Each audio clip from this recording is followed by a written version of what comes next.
है उस पे किसी एक देश का अधिकार नहीं है, ठीक है। लेकिन ऐसा नहीं है कि कंप्लीट सी पे किसी भी देश का अधिकार नहीं है।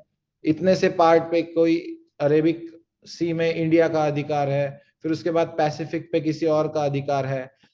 वैसे ही फॉरेक्स में किसी एक कंट्री का जो है पूरा राइट या रूल या रेगुलेटिंग अथॉरिटी नहीं है, लेकिन इसके कुछ मेजर पार्टिसिपेंट्स है। उसे हम यूएस डॉलर कहते हैं, फिर ग्रेट ब्रिटेन पाउंड कहते हैं, और फिर यूरो कहते हैं। ये आपको सबसे पहले चीज समझ में आ गई क्या? मुझे चैट में बता दीजिए कि क्रिप्टो और फॉरेक्स में फर्क क्या है in the terms of decentralisation.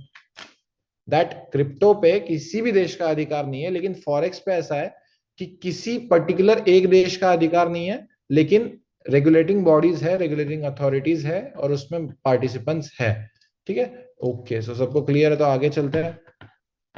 उसके बाद the only reason why I used to do Indian markets at first, ठीक है, honestly I'll tell you, I was in Chennai pursuing my BTech degree।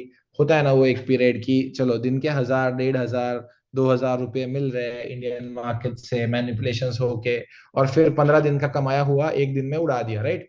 यही है हमारे इंडियन मार्केट्स, क्योंकि क्या है, रेगुलर उसमें लिक्विडिटी नहीं है। अब यहाँ पे वो प्रॉब्लम सॉल्व होता है। This is the most liquid financial market in the world.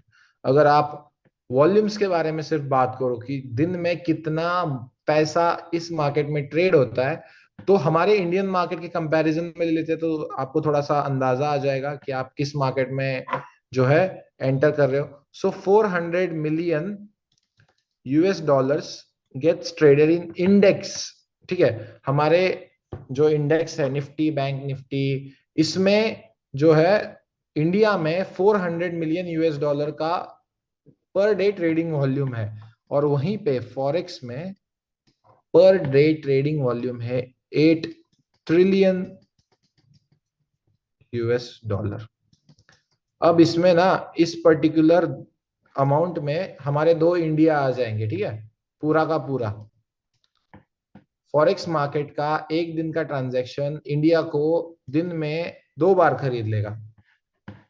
इतना बड़ा ये फाइनेंशियल मार्केट है, ठीक है।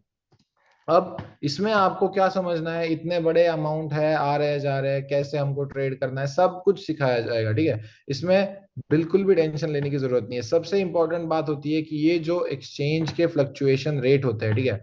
अब मैंने थोड़ी देर पहले क्या बताया यहाँ पे कि 1 रुपीज पे, $1 पे 84 रुपीज मिल रहे हैं। ये जो